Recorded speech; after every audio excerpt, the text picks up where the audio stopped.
Meerpet murder కేసుకు సంబంధించి మాధవి తల్లిదండ్రులు ఎట్టకేలకు నోరు విప్పారు. తన కూతురు ఫోన్ చేస్తే లిఫ్ట్ చేయకపోవడంతో అనుమానం వచ్చి ప్రశ్నిస్తే అక్కడ తన గురుమూర్తి తల్లిదండ్రులు కావచ్చు, వారి కుటుంబ సభ్యులు కావచ్చు, వారిపై తిరగబోయారు అంటూ కూడా మాధవి తల్లి చెప్పిన పరిస్థితి. మొత్తంగా మీర్పేట్ మర్డర్ కేసుకు సంబంధించి మాధవి తల్లిదండ్రులు అయితే నోరు విప్పారు. గొడవలో మాధవిని కొట్టానంటూ కూడా గురుమూర్తి చెప్పాడు. స్పృహ కోల్పోయిందని పలు రకాలుగా వారికి చెప్పడం జరిగింది. దీనికి అంతటికీ అనుమానం వచ్చిన తల్లిదండ్రులు అయితే గట్టిగా ప్రశ్నించినప్పుడు కూడా గురుమూర్తి ఏ విధంగా కూడా సమాధానం చెప్పని పరిస్థితి. అయితే మొత్తంగా దీనికి సంబంధించి గురుమూర్తి ఏమని హత్య చేశాడు అంటూ కూడా వాళ్ళకి అనుమానం వచ్చిన పరిస్థితి అయితే మాధవి తల్లిదండ్రులు చెప్పిన పరిస్థితి.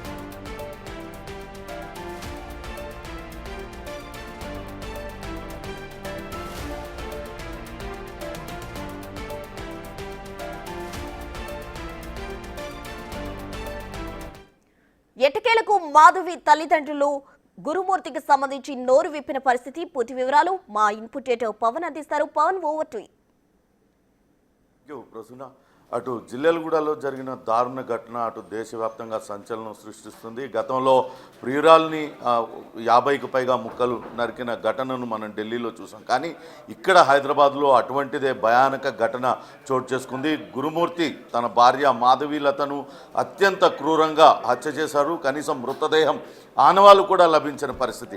గడిచిన వారం రోజులుగా పోలీసులను ముప్పతిప్పలు పెడుతున్నాడు గురుమూర్తి. ఎటువంటి ఆధారాలు కూడా లభ్యం కాని పరిస్థితి. అయితే మాధవీలతను క్షణికావేశంలో తానే హత్య చేశానంటూ గురుమూర్తి పోలీసుల ఎదుట ఒప్పుకున్నాడు. అయితే మాధవీలత తల్లిదండ్రులతో మాట్లాడేందుకు అప్పటి నుంచి కూడా ప్రయత్నిస్తే కొద్దిసేపటి క్రితమే వాళ్ళు స్పందించారు. మాధవీలత పండగ రోజు తమతో మాట్లాడింది. ఆ తర్వాత నుంచే ఆమె ఫోన్ కాల్లోకి అందుబాటులోకి రాలేదు. అనుమానంతో గురుమూర్తిని ప్రశ్నించిన సమయంలో ఎక్కడికో ఇంట్లో నుంచి వెళ్ళిపోయిందంటూ సమాధానం చెప్పాడు. ఆ తర్వాత పోలీసుల ఫిర్యాదు చేయడం, ఆ తర్వాత పోలీసుల విచారణలో గురుమూర్తి తాను చేసిన హత్యాకాండను ఒప్పుకోవడం, ఇవన్నీ కూడా జరుగుతున్నాయి. ప్రస్తుతం పోలీసులు ఈ కేసులో కొంత పురోగతి కూడా సాధించారు. మాధవీలతకు సంబంధించి రక్తం ఆనవాళ్లను గురుమూర్తి ఇంట్లో దొరికినట్టుగా తెలుస్తుంది. వాటి ఆధారంగా DNA టెస్టులు కూడా నిర్వహించడానికి సిద్ధం అవుతున్నారు. మరోపక్క ఇంతటి భయానక ఘటనకు సంబంధించి మాధవీలత కుటుంబ సభ్యులు ఏ రకంగా ఫీల్ అవుతున్నారు, వాళ్ళందరూ కూడా ఒక రకమైన షాక్లో ఉన్నారు. గురుమూర్తి ఇంతటి దారుణాన్ని కొడిగడతాడని వాళ్ళు ఎవరు కూడా ఊహించని పరిస్థితి ఉంది. ప్రస్తుతం మనతో అటు మాధవీలత గురుమూర్తిల స్వస్థలం ప్రకాశం జిల్లా నుంచి స్పందించడానికి మాధవీలత బాబాయ్ నరసింహులు మనతో ఉన్నారు. నమస్తే నరసింహులు గారు. నమస్తే సార్. మీకు ఈ దారుణ ఘటన గురించి మీకు ఎప్పుడు తెలిసిందండి? ఎలా తెలిసింది మీకు? సార్ మా అన్న మా వదిన వెంకటరమణ సుబ్బమ్మ అనే వారు పండగకు ఇక్కడికి వచ్చారు సార్. జేపీ చెరువు రాచర్ల మండలం మాది. ఇక్కడికి వచ్చిన తర్వాత భోగి పండగ రోజు కూడా మా కూతురు అవుతుంది మాధవి, కూతురుతోటి వీడియో కాల్ కూడా మాట్లాడింది మా వదిన. బాగున్నారమ్మా అంటే బాగున్నాము అని చెప్పింది. అయిన తర్వాత నుంచి ఇంకా రోజు మా వదిన ప్రతిరోజు కూడా ఫోన్ చేసి మాట్లాడేది సార్. చెప్పండి, వింటున్నా. మాట్లాడుతుంది. మరుసటి రోజు నుంచి ఫోన్ లేపలేదు, ఫోన్ లిఫ్ట్ చేయలేదు సార్. ఫోన్ లిఫ్ట్ చేయకపోతే సరే ఆ రోజు మళ్ళీ మరుసటి రోజు మళ్ళీ ఫోన్ చేసింది మా వదిన సుబ్బమ్మ. ఫోన్ చేస్తే అప్పుడు గురుమూర్తి ఫోన్ లేపిండు.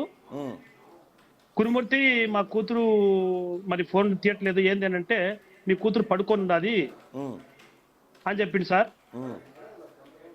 మళ్ళా సరే పడుకున్నది కదా అని చెప్పి మళ్ళా కొద్దిసేపు ఒక హాఫ్ అన్ అవర్ ఆగిన తర్వాత మళ్ళా చేసింది. మళ్ళా చేస్తే కూడా మళ్ళా పడుకోనుంది, ఆ బట్టలు తోముతుంది, బట్టలు దురుస్తుంది, అది ఏదేదో కథలు చెప్పింది సార్. తల్లితో మాట్లాడనీయకుండా కారణాలు చెప్పాడు. అనుమానం వచ్చింది. ఓకే, కారణాలు చెప్తున్నాడు. కారణాలు చెప్తే మా వదినకు ఆల్రెడీ ఇంత ముందు కొంచెం చిన్న చిన్న గొడవలు చేసేవాడు సార్. అతను ఇక్కడ ఉన్నప్పుడు కూడా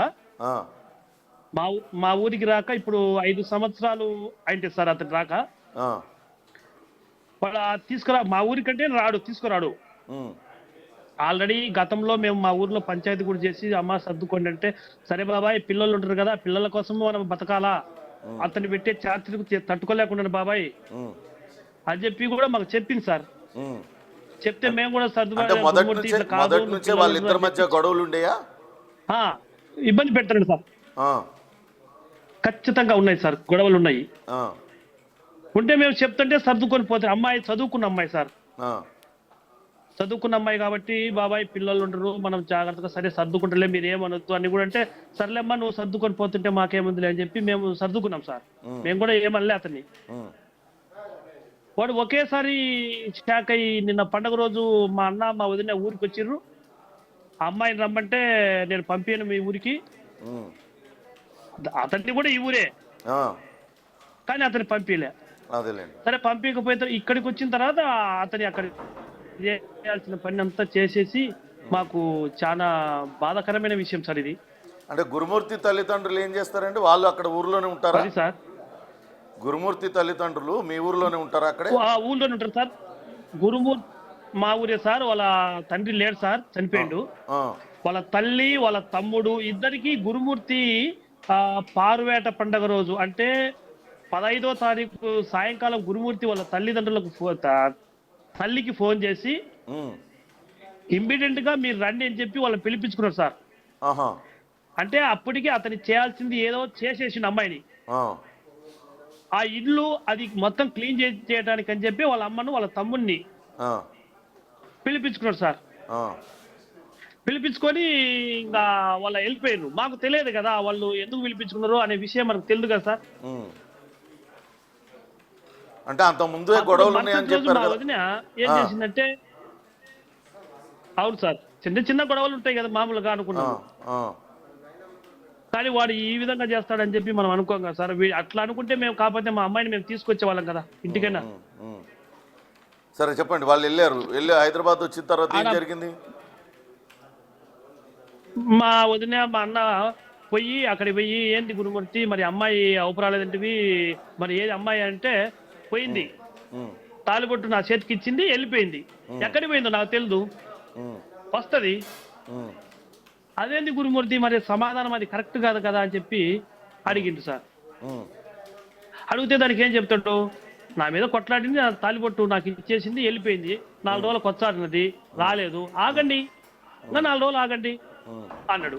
అనే వరకు మా వదిన మా అన్న ఇద్దరు సరే లోపలికి పోయి చూద్దాము, సరే పిల్లలు తీసుకుపోయింది సార్ ఇల్లు, పాప బాబును వాళ్ళకి పాలన దాపుదామని చెప్పి లోపలికి పోతుంటే వద్దొద్దు లోపలికి వద్దు అన్నాడు. అప్పటికి స్మెల్ లైట్ గా స్మెల్ కూడా వస్తున్నది సార్.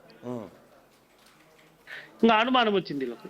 సరే అనుమానం వచ్చి ఏంటంటే పూర్తి కూడా రాలేదు. సరే ఏం చేసుకున్నాడో ఏదైనా వంట ఏదైనా చేసుకున్నాలే అనుకున్నాడు. సరే కంప్లైంట్ ఇద్దామని చెప్పి అతనే తీసుకొని పోయి మా వదిన తోటి కంప్లైంట్ ఇప్పించిండు మిస్సింగ్ కేసు అని. అక్కడికి పోయిన తర్వాత పోలీసులకు మిస్సింగ్ కేసు అని చెప్పిండు. మళ్ళా సీసీ కెమెరాలో మాకు పోలీసు వాళ్ళు చెప్పింది ఏంటంటే, సీసీ కెమెరాలో అమ్మాయిని పైకి తీసుకొని పోయిండే గానీ సార్ ఇంకొకటి చిన్న విషయము, చిన్న పిల్లలను వాళ్ళ అక్క దగ్గర వదిలిపెట్టి చిన్న పిల్లలను వదిలిపెట్టి వీళ్ళిద్దరే పైకి వచ్చిండ్రు.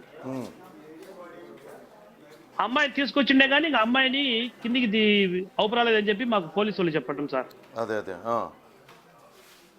వాడంతలా కిరాతకంగా నరికినాడని చెప్పి ఇప్పుడు చెప్తున్నాడు. నరికినాడు నేనే చంపినాను అన్నాడు. ఫస్ట్ ఎటు వెళ్ళిపోయింది అని చెప్పిండు, మళ్ళీ ఇప్పుడు నరికినాను అంటున్నాడు. ఇంకా రేపు ఇంకోటి ఏం చెప్తాడో. అంటే మాధవీలత తల్లిదండ్రులు ఇక్కడే ఉండేవాళ్ళ? హైదరాబాద్ లో ఉండేవాళ్ళే సార్. పండగ కదా మాకు పల్లెటూర్లలో పండుగ బాగా చేస్తారని చెప్పి వచ్చిండు సార్. మాకు న్యాయం చేయండి సార్, అతనికి శిక్ష పడేలా మాకు న్యాయం చేస్తారని తెలంగాణ ప్రభుత్వానికి, మీకు, పోలీసు వారికి అందరికీ మా చేతులెత్తి నమస్కరిస్తున్నాం సార్. నరసింహులు గారు ఇప్పుడు మరొక వాదన కూడా వస్తుంది. అటు గురుమూర్తికి వేరే ఎవరో మహిళతో సంబంధం ఉంది, దగ్గర బంధువులే, అందుకే ఈమెని అడ్డు తొలగించుకోవడం చంపేశాడు అనే మాట కూడా వస్తుంది. నిజమేనా? అట్లా ఉండే అవకాశం ఉందా? అది ఉందాదని మనకు ఇప్పుడు తెలుస్తుంది సార్. మా ఊర్లో కూడా పల్లెటూరు కదా సార్, ఇది పల్లెటూర్లలో అమ్మాయి వానికి ఉండాది, ఇక్కడ అదే కంబమో ఎక్కడ చెప్పి సార్ మనకు పూర్తి విషయం తెలుదులే. వానికి ఉండాది, అందుకని ఈ అమ్మాయిని చంపడానికి కూడా కారణం అని కూడా ఇప్పుడు వార్తలు వస్తున్నాయి సార్. అంటే గురుమూర్తి ఆర్మీలో చేశాడు అంటున్నారు కదా, ఆర్మీలో ఏం చేసేవాడండి? ఆర్మీలో మామూలుగా సుబేదార్ కూడా కాదు సార్ అతని, నాకు ఐడియా లేలే ఆర్మీ అంటే మనకు. ఎన్ని సంవత్సరాలు చేశాడు? సరే జవాన్ గా చేస్తుంటాడు, ఆర్మీలో ఎన్ని సంవత్సరాలు చేశాడు? జవాన్ సార్ 15 సంవత్సరాలు సార్. అచ్చా, ఆ తర్వాత ఇక్కడ సెక్యూరిటీ గార్డ్ గా పనిచేస్తున్నాడు. రిటైర్మెంట్ వచ్చిండు, ఇక్కడికి వచ్చి ఇంకా ఇక్కడ ఫ్యామిలీ అక్కడే పెట్టి మళ్ళీ వేరే ప్రైవేట్ కంపెనీలో ఏదో చేస్తుండు సెక్యూరిటీగా. అది చాలా కిరాతకం సార్. అసలు వాడికి అసలు చేతులు ఎట్లా ఆడినాయి అనేది కూడా మాకు అసలు ఆ ఘటన అనుకుంటే మాకు చేత కావట్లేదు సార్. అసలు చెప్పడానికి కూడా మాకు రావట్లేదు అసలు. అంటే ఊర్లో చెప్పలేకనే మేము తడబడిపోతున్నాం ఇప్పుడు. ఊర్లో ఏమనుకుంటున్నారు? అంత ముందు ఊర్లో గురుమూర్తి ఇట్లాంటి ఏమైనా గొడవలు పట్టం కానీ అట్లా ఉండేవాడా సార్? ఊర్లో గొడవలు అయితే చేయడు సార్. మళ్ళీ అమ్మాయి విషయంలోనే గొడవలు, కానీ ఊర్లో అందరి మీద కొట్లాడింది అయితే ఏం లేదు. కాకపోతే మేము అమ్మాయి ఆ అబ్బాయికి సమస్యలు ఉంటే మేము పోయి సమస్యలు 2 సార్లు కూర్చోబెట్టి, నాయన ఇట్లా చేసుకోండి, పిల్లలు ఉండరు, జాగ్రత్త అని చెప్తే సరే మేము చెప్పినప్పుడు అట్లా ఉంటాడు. మళ్ళా వానికి ఏం ఆలోచన ఉందో ఏమనుకుంటాడో అమ్మాయిని టార్చర్ పెట్టడం, కొట్టడం. కాకపోతే అమ్మాయి ఏం చెప్పింది, బాబాయ్ మీరు రావద్దు, సరే మేము ఏదో సర్దుకొని పోతాం, పిల్లలు ఉండరు అనే ఉద్దేశంగానే మాట్లాడుతుంది సార్. అంటే చాలా సంవత్సరాలుగా జరుగుతూనే ఉంది వాళ్ళిద్దరికి, ఒకే బజారు దగ్గరలో జరుగుతుంది సార్. ఓకే, అది ఓకే అండి. ఇప్పుడు మీరు మీ డిమాండ్ ఏంటంటే సార్ మీరు చాలా ఆ పిల్లలకు చెప్పండి, ఆ పిల్లలకు న్యాయం చేయాలి సార్. చనిపోయిన తల్లి ఏమనేదంటే, నా పిల్లలు పోతారు, నేను ఏదన్నా చేసుకున్నా, ఒకవేళ అతన్ని నన్ను చేసినా నేను ఇబ్బంది పడతా, మీరేమన్నా అన్నా కూడా ఏదైనా జరుగుతుందేమో అన్నట్టు పిల్లలను కొంచెం ప్రయోజకులు చేయాలా అన్న ఉద్దేశంగా ఆ అమ్మాయి కూడా బాగా ఉండదు సార్. అందుకని పిల్లలకు న్యాయం చేయండి, వానికి పింఛన్ రాకూడదు, ఆ పింఛన్ కూడా పిల్లలకు వచ్చేటట్టు, వానికి ఉన్నటువంటి ఆస్తులు అన్ని కూడా చిన్న పిల్లలు కాబట్టి పిల్లలకు రాసిస్తే మీరు మాకు న్యాయం చేసినట్టు సార్. గురుమూర్తి తల్లితో మీరు మాట్లాడే ప్రయత్నం చేశారా? వాళ్ళు ఏమంటున్నారు గురుమూర్తి సైడ్ కుటుంబ సభ్యులు? గురుమూర్తి తల్లితో కానీ మామూలు ఫోన్ లో కూడా ఏం మాట్లాడలేదా? వాళ్ళు ఏమంటున్నారు? ఇప్పుడు మాట్లాడలేదు సార్, మేమైతే మాట్లాడలేదు. వాళ్ళ అమ్మ కూడా కొంచెం ఎక్కువ మాట్లాడతారు సార్. ఆమె జోలి ఎవరు మా బజార్కు ఆ ఏరియాలో గయ్యాలి గంప అది సార్. వాళ్ళ అన్నల దమ్ముళ్ళు కూడా అందరినీ కనుక్కోండి సార్. అన్నల దమ్ముళ్ళు మిగతా 2 ఉంటారు కదా, ఒకడు గిద్దలూళ్ళు ఉంటాడు, వాడు కూడా రౌడీతనంగా తిరుగుతాడు. అది సార్ వాళ్ళ హిస్టరీ. అంటే గురుమూర్తి వాళ్ళ చెల్లెలు ఇక్కడ హైదరాబాద్ నన్ను ఏం చేస్తారు అనేది ఫస్ట్ నుంచి సార్. అంటే ఆమెకు భయమే ఉండేది, మాధవిలతకి నన్ను ఏదో ఒకటి చేస్తాడని భయం ఉండేదా? చెల్లెలు ఫస్ట్ నుంచి ఖచ్చితంగా ఉన్నది సార్. వాళ్ళ అక్క సార్, అబ్బాయికి అక్క అవుతుంది, చెల్లెలు కాదు. ఓకే, అక్క. అవును సార్. అసలు ఎలాంటి వాడు గురుమూర్తి అనేవాడు? న్యాయం చేయాలి సార్ మా పిల్లలకు. వాడు ఎటువంటి వాడు అంటే ఫస్ట్ లో బాగున్నాడు సార్, మంచి వ్యక్తి అంటే మేము ఇచ్చి కూడా మాట్లాడుకొని మాకు ఊరు కదా పిల్లోడు మంచోడు అనే ఉద్దేశంగా ఇచ్చినాము. వాడు పెళ్ళి అయిన తర్వాత నుంచి ఇంకా 13 సంవత్సరాలు అయింది సార్. పెళ్ళైన ఒక 2-3 సంవత్సరాల నుంచే కొంచెం వాని బిహేవియర్ ఒక రకంగా ఉండేది. అది సార్. అంటే మీరు ఎప్పుడు నచ్చ చెప్పేందుకు ప్రయత్నించలేదా మరి? చెప్పినాం సార్. అదే మేము 2 సార్లు పోయి వాళ్ళ ఇంటి దగ్గరకి పోయి కూర్చోబెట్టుకొని పెద్ద మనుషులు, ఆయన ఇట్టుంటది, మీరు బాగా బతకండి అదే ఉద్దేశంగా చెప్తాం సార్. మనం అంతకంటే ఏం చెప్తాం సార్? చదువుకున్నోళ్ళే కదా. ఇప్పుడు అమ్మాయి మంచి చదువుకున్నది, అమ్మాయి ప్రవర్తన బాగుంటది. వాడు అమ్మాయిని రకరకాలుగా చేసి చెప్పి, అసలు వాస్తవంగా చెప్పాలంటే సార్ మేము మా కాడ స్టామినా లేక మాట్లాడుతున్నాం సార్. ఉన్న వాస్తవం చెప్పాలంటే ఎంతో బాధతో మాట్లాడుతున్నాం. మాకు అసలు కానీ ఇంత ఘాతకానికి పాల్పడతాడని మీకు అసలు ఎప్పుడు అనుమానం కూడా రాలేదు? అసలు ఇంత కిరాతకం చేస్తాడని మేము ఊహించుకుంటే మేము తీసుకొచ్చుకుంటాం సార్ మా పాపని. మేము ఇప్పుడు పిల్లలు ఎక్కడున్నారండి? లక్షణంగా తీసుకొచ్చుకొని మేమే గురుమూర్తి, సాకునే వాళ్ళం. మాధవిలత పిల్లలు ఎక్కడున్నారు? ఇప్పుడు ఆ వాడు చంపే ముందు వాళ్ళ అక్క దగ్గర వదిలిపెట్టిండు సార్. ఆ, చంపిన తర్వాత మా అన్న మా వదిన పోయిర్రు కదా అక్కడికి. పోయిన తర్వాత మా అన్న మా వదిన తీసుకొచ్చి మా అన్న మా వదిన దగ్గర ఉన్నారు సార్ ఇప్పుడు ప్రెజెంట్. ఓకే. మీ అన్న వదినలతో మాట్లాడారా మీరు? వాళ్ళు అక్కడికి వెళ్ళారా? మాకు గురుమూర్తి, న్యాయం మాధవిలత ఉంటున్న ఇంటి దగ్గరికి వెళ్ళారా వీళ్ళు?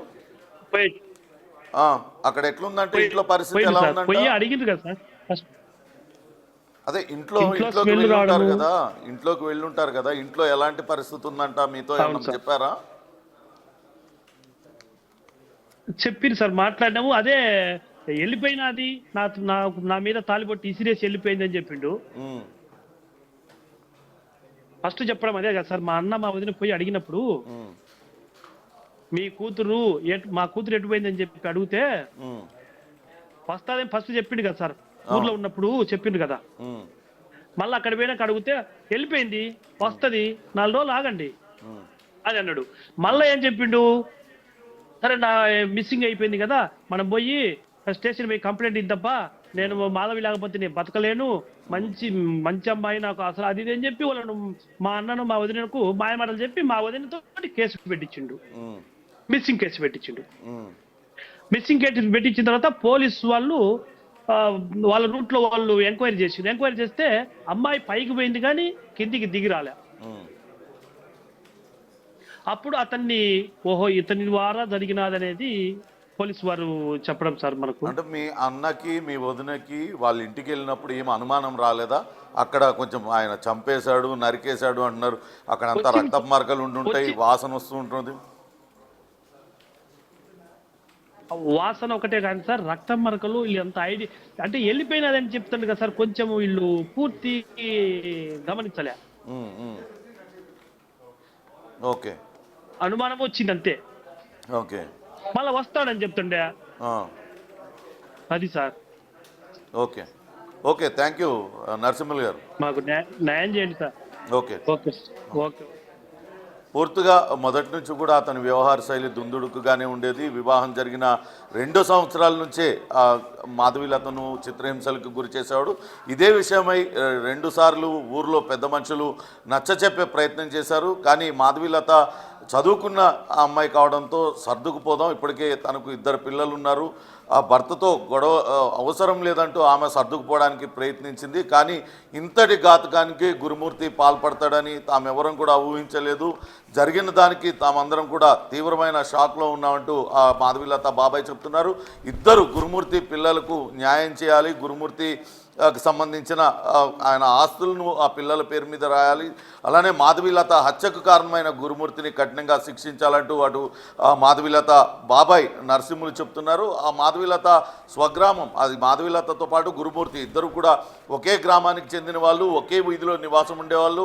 వాళ్ళు ఇప్పుడు ఆ గ్రామం మొత్తం కూడా ఒక షాకుకు గురైంది. ఇంతటి దారుణానికి తమ గ్రామస్తుడు హైదరాబాద్ నగరంలో పాల్పడ్డాడు, అది దేశవ్యాప్తంగా సంచలనం సృష్టిస్తుంది. ఇంతటి ఘాతకానికి అతను పాల్పడతాడంటూ ఎవరు ఊహించలేదంటూ చెప్తున్న పరిస్థితి అయితే ఉంది. చూడాలి. ఇప్పటికే పోలీసులు అయితే ఈ కేసులో కొంత పురోగతి సాధించారు. అటు మృతదేహం ఆనవాళ్ళ కోసం అటు జిల్లాలు కూడా చెరువులో జల్లెడ పట్టారు, కానీ ఎక్కడా కూడా ఆమెకు సంబంధించిన మృతదేహం ఆనవాళ్ళు లభించలేదు. కానీ ఇంట్లోనే హత్యకు పాల్పడి ఉన్నాడు కాబట్టి ఇంట్లో బాత్రూంలో కొంతవరకు రక్తపు మరకల్ని అటు ఫోరెన్సిక్ టీం సేకరించగలిగింది. దాని ఆధారంగా దర్యాప్తు అయితే ముందుకు కొనసాగుతుంది. ప్రస్తుతం గురుమూర్తి ఇంకా పోలీసుల అదుపులోనే ఉన్నాడు. అతన్ని అటు మీర్పేట్ పోలీసులతో పాటు ఎస్ఓటి పోలీసులు కూడా విచారిస్తున్నారు. నిజంగానే గురుమూర్తి హత్య చేసి ఆ పోలీసులకు పొంతనలేని సమాధానాలు చెప్తూ ఉన్నాడు. ఆయన చెప్తున్నట్లుగానే హత్య చేసి ముక్కలుగా చేసి చెరువులో విసిరినట్లయితే ఆ అవయవాల అవశేషాలు ఎక్కడ పోయినాయి ఇవన్నీ కూడా పోలీసులు అయితే తీవ్రంగా గాలిస్తూ ఉన్నారు. అంతేకాకుండా గురుమూర్తి ఒకసారి ఒకటి చెప్పి మరొకసారి ఒకటి చెప్పి పొంతనలేని సమాధానాలు చెప్తూ పోలీసులకు ముప్పతిప్పలు పెడుతున్నాడంటూ పోలీసు ఉన్నతాధికారులు కూడా చెప్తున్న పరిస్థితి అయితే ఉంది. ఇది ఒక నిజంగానే సెన్సేషనల్ కేసు. హైదరాబాద్లో జరిగిన ఈ ఘోరమైన అకృత్యం అటు దేశవ్యాప్తంగా కూడా సంచలనం రేపుతుంది. Prasuna. Right Pawan, thank you.